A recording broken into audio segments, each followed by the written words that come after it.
Do you ever wake up like this, feeling totally awful, but arguing with yourself about the pros and cons of taking a sick day, worried whether or not you can afford this one or the next one?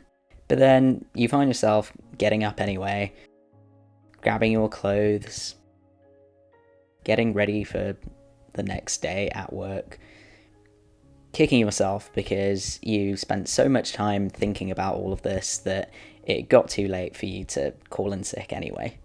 Hello everyone, my name is Sam and I talk about my experience as a queer person with chronic illness. If that sounds like something that you would like to hear or know more about, then please do click subscribe. Today I'm going to be talking and ranting about the balance of affording or not affording to take sick leave from work. I've been in situations where I've worked for places where I got paid sick leave as well as places where I was only entitled to statutory sick pay, so I've kind of been on both sides of things. I do want to acknowledge the privilege of being able to work. I am mostly able to work and I know a lot of people with chronic illnesses and disabilities aren't in that position. This video is also going to be quite heavily UK based, as I know these things are different around the world, but that is the only experience that I personally have and that I can share on. I'm not going to be talking about experience within freelancing because I simply don't have any, but if you do and you're watching this, then please do comment it in the comment section. It will be helpful for everybody who reads it. So in the UK, your employer does not have to pay you paid sick leave.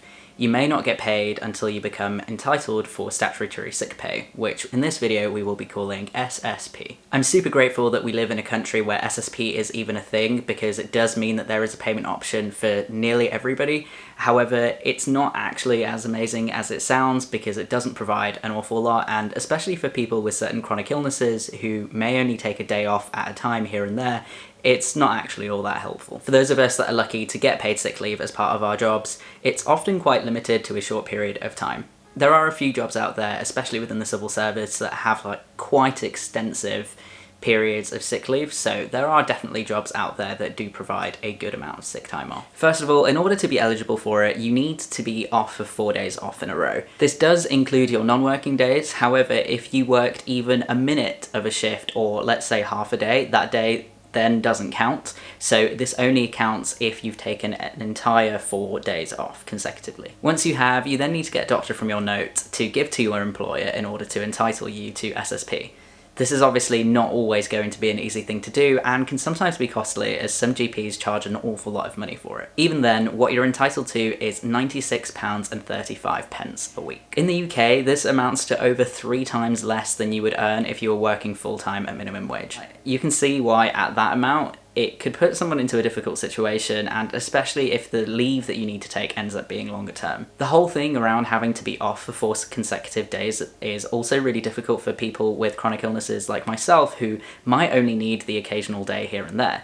I often take time off because some days my fatigue is too bad or my pain is too bad, but usually I'll only take a day, maybe 2 off in a row for it, unless I'm in a really large flare-up. This means that if I didn't have paid sick leave, I would not be paid for all the considerable amount of time off that I've had to take as sick days, just because I never hit those 4 days consecutively in a row. To make the whole thing a bit worse as well is that it's usually the jobs that are paid by the hour and are a lot more unstable that don't offer paid time off, so they only offer SSP. So it often ends up being people who are already financially struggling or on a less financially sort of stable income that end up having to rely on SSP for when they get sick. With many salary jobs, you do end up being offered paid time off or paid sick leave specifically. This can either be full sick days or half sick days, and the amount that you get is going to be determined by your employer. My employer, for example, offers me 15 paid sick days for the whole year. It's honestly really great, and it means that I've been able to change how I approach sickness since I've been there. It takes such a huge weight off of my shoulders, and I'm always grateful that I have the privilege of having those days. The reality is that it can still be difficult though.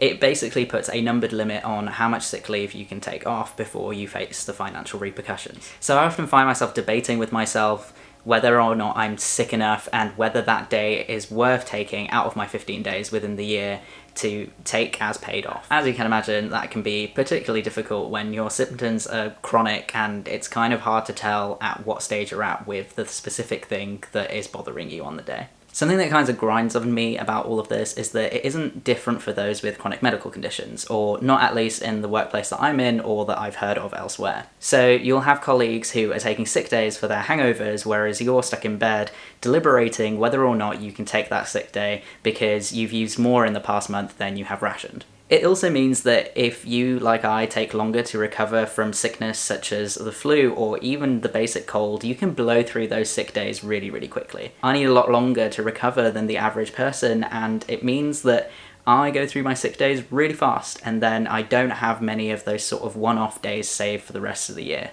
This was especially true when I got the old Rona last year. It's something that's really frustrating, and I feel that more could be done for workplaces to decide what sort of limits they set for people who are more likely to need more of this paid time off. On that note though, if you are finding that you are running out of sick days, you may be able to get an extension. When I was down to my last 1 or 2 sick days last year, it's something that I brought up with my manager, who then liaised with our HR team. They decided on a discretionary basis that they would extend my sick days by 5 days and then give me an extra 20 half days off sick as well. And I can't possibly express how much of a huge relief it was to hear that. I'm in a new payroll year right now, and so it's kind of refreshed back to my usual amount of days, but it's just such a relief that I can go through the days now knowing that if I needed that extension at any point, then the option is there for me. Knowing what to do when you feel unwell is really going to depend on each person's circumstance. One thing that I think is a really good thing to keep in mind though, especially if you have chronic illness, is to consider if you push yourself to work through that day where you're feeling kind of crappy, doesn't mean you're ultimately going to have to take more time off. Is it going to impede your recovery? Are you going to get worse?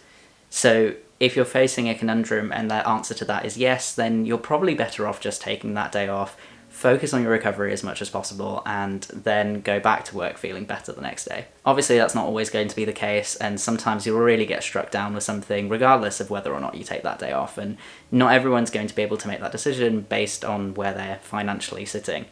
But it's something that has really helped me decide whether or not I need a certain day off or not in the past. For now, thank you so much for watching. I do really hope that that was helpful at all, or that you could at least relate with that rant. I always feel kind of weird saying that because I always kind of wish that you don't relate to the rants that I have about these things, because it sucks if you've been in that position or you are in that position, but you get the sentiment, really. It's nice, I guess, sometimes. I mean, I like to watch videos where someone just talks about the chronic illness and disability things, and I'm there like, oh my god, yes, someone understands. I'd be curious to hear what this is like in other countries though, so if you don't live in the UK and don't mind sharing, please do let us know what it's like where you're from, and let us know if you have any stories or any hints or tips on how to manage this. Please like and subscribe if you want to keep updated, and I will see you all next time.